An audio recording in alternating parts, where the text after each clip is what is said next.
Nessa palestra, vou falar da lição mais importante que meus colegas e eu aprendemos, com 83 mil varreduras cerebrais. Mas primeiro, vou contextualizar a lição. Sou o do meio entre 7 irmãos. Quando pequeno, meu pai me chamava de rebelde, o que para ele não era boa coisa. Em 1972, o exército me chamou e fui treinado como médico de infantaria. Daí meu amor pela medicina nasceu. Mas como odiava a ideia de ser baleado ou dormir na lama, eu me reciclei como técnico de raios-x e desenvolvi uma paixão pela imagiologia médica.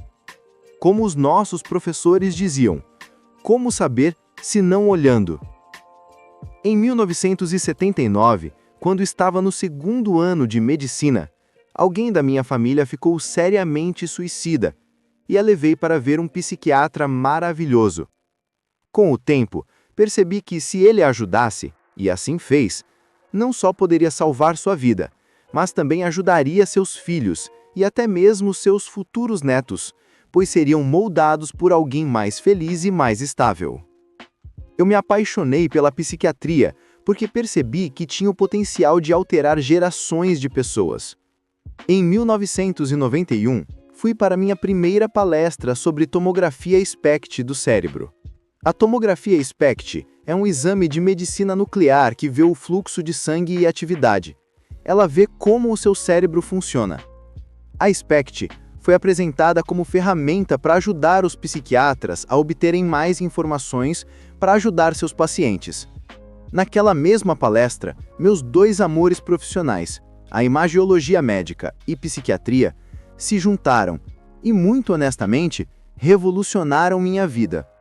Ao longo dos 22 anos seguintes, meus colegas e eu construiríamos a maior base de dados do mundo de varreduras do cérebro, relacionadas ao comportamento de pacientes de 93 países. A SPECT basicamente nos diz 3 coisas sobre o cérebro: boa atividade, pouca ou muita. Aqui está um conjunto de análises de SPECT saudáveis. A imagem à esquerda mostra a superfície exterior do cérebro, e uma varredura saudável mostra atividade uniforme e simétrica. A cor não é importante, é a forma que importa. Na imagem à direita, em vermelho, estão áreas de alta atividade. E em um cérebro saudável, elas estão tipicamente na parte de trás. Aqui está uma varredura saudável em comparação a alguém que teve 2 AVCs. Você pode ver os buracos de atividade. É assim que o Alzheimer se parece, na qual a metade traseira do cérebro está se deteriorando. Você sabia que o Alzheimer, na verdade, começa no cérebro de 30 a 50 anos antes de você ter algum sintoma? Aqui a varredura de uma lesão cerebral traumática. Seu cérebro é macio e seu crânio é bem duro. Ou abuso de drogas. A verdadeira razão para não usar drogas. Elas danificam o seu cérebro. Transtorno obsessivo compulsivo. Quando a parte frontal do cérebro normalmente trabalha demais e as pessoas não conseguem desligar seus pensamentos. E uma epilepsia, quando frequentemente vemos áreas de maior atividade. Em 1992, fui para uma conferência de um dia sobre tomografia SPECT do cérebro, que foi incrível e espelhou nossa própria experiência inicial usando o SPECT em psiquiatria. Mas nesse mesmo encontro, pesquisadores começaram a reclamar fortemente que psiquiatras clínicos como eu não deviam estar fazendo varreduras, que elas eram apenas para pesquisa deles. Sendo um rebelde e tendo experiência clínica, eu achei que essa era uma ideia estúpida. Sem imagiamento, psiquiatras de antes e até mesmo de hoje fazem o diagnóstico como faziam em 1840, quando Abraham Lincoln estava deprimido, falando com as pessoas e procurando por grupos de sintomas. O imagiamento estava nos mostrando que havia um jeito melhor. Você sabia que os psiquiatras são os únicos especialistas médicos que praticamente nunca veem o órgão que tratam? Pense nisso. Cardiologistas veem, assim como neurologistas e ortopedistas. Praticamente todas as outras especialidades médicas veem. Os psiquiatras adivinham. Antes da imaginologia, sempre me senti como se estivesse jogando dardos no escuro em meus pacientes e feri alguns deles, o que me horrorizou. Há uma razão para a maioria dos medicamentos psiquiátricos ser de tarja preta. Dê para a pessoa errada e pode precipitar um desastre. No início, o nosso trabalho de imagiamento nos ensinou muitas lições importantes. Por exemplo, doenças como TDAH, ansiedade, depressão e vícios não são simples ou únicos distúrbios no cérebro. Todos eles têm vários tipos.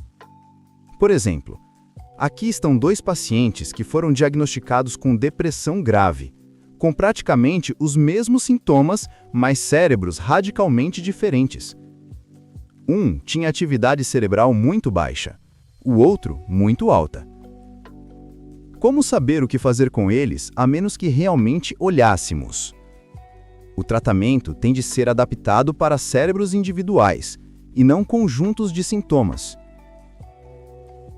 Nosso trabalho de imagiamento também ensinou que lesão cerebral traumática leve era uma das principais causas de doenças psiquiátricas que destroem a vida das pessoas, e praticamente ninguém sabia disso.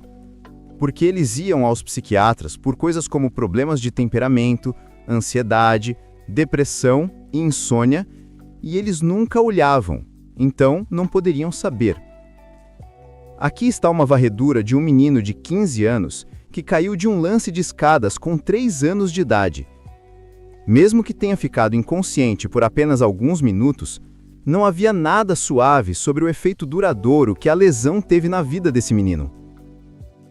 Quando eu o conheci aos 15 anos, ele acabava de ser expulso de seu 3º programa residencial de tratamento para a violência. Ele precisava de um programa de reabilitação do cérebro, não apenas mais medicamento atirado contra ele no escuro ou terapia comportamental que, se você pensar, é realmente cruel. Colocá-lo num programa de terapia comportamental quando o comportamento é, na verdade, a expressão do problema e não o problema. Pesquisadores descobriram que lesões cerebrais não diagnosticadas são uma das principais causas da falta de moradia, abuso de drogas e álcool, depressão, ataques de pânico, TDAH e suicídio.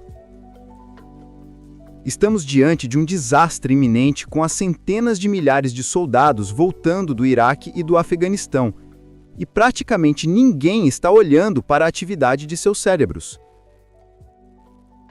Enquanto continuamos nosso trabalho com SPECT, a crítica ficou mais barulhenta, mas também as lições. Juízes e advogados procuraram nossa ajuda para entender o comportamento criminal. Até hoje, escaneamos mais de 500 criminosos condenados, incluindo 90 assassinos. Nosso trabalho nos ensinou que pessoas que fazem coisas más muitas vezes têm cérebros problemáticos.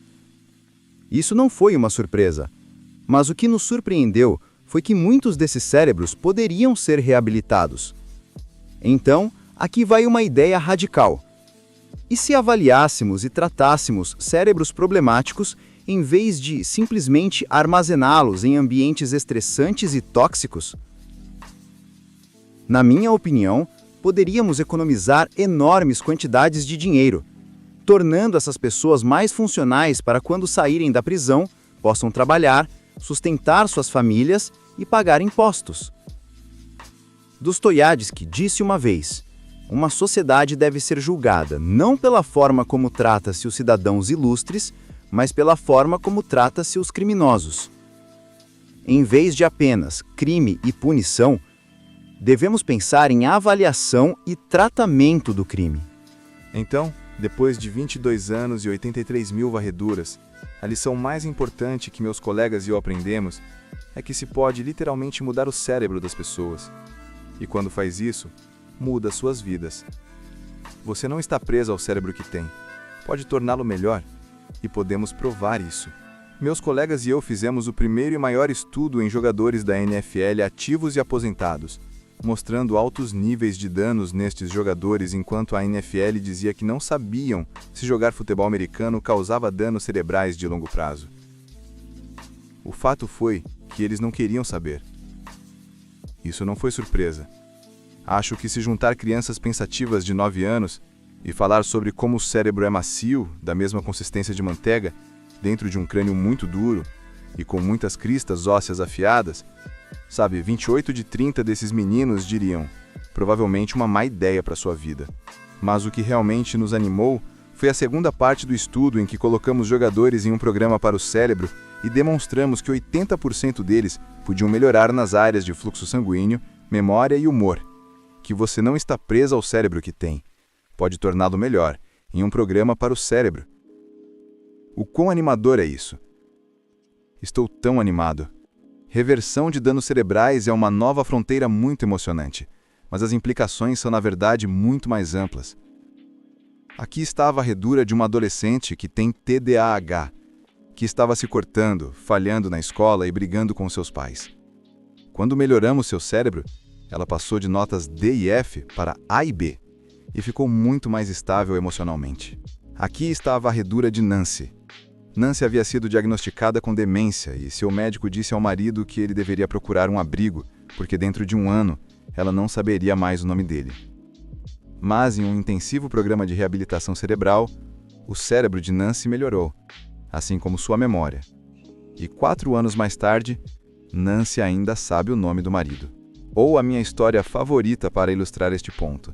Andrew, um menino de 9 anos que atacou uma menina no campo de beisebol sem nenhuma razão particular. E na época estava desenhando a si mesmo enforcado em uma árvore e atirando em outras crianças. Era como os assassinatos de Columbine, Aurora e Sandy Hook esperando para acontecer. A maioria dos psiquiatras teria medicado Andrew, como fizeram com Eric Harris e os outros atiradores em massa antes de cometerem seus terríveis crimes. Mas a SPECT me ensinou que eu teria que olhar para o cérebro dele e não lançar dardos no escuro, para entender do que ele precisava.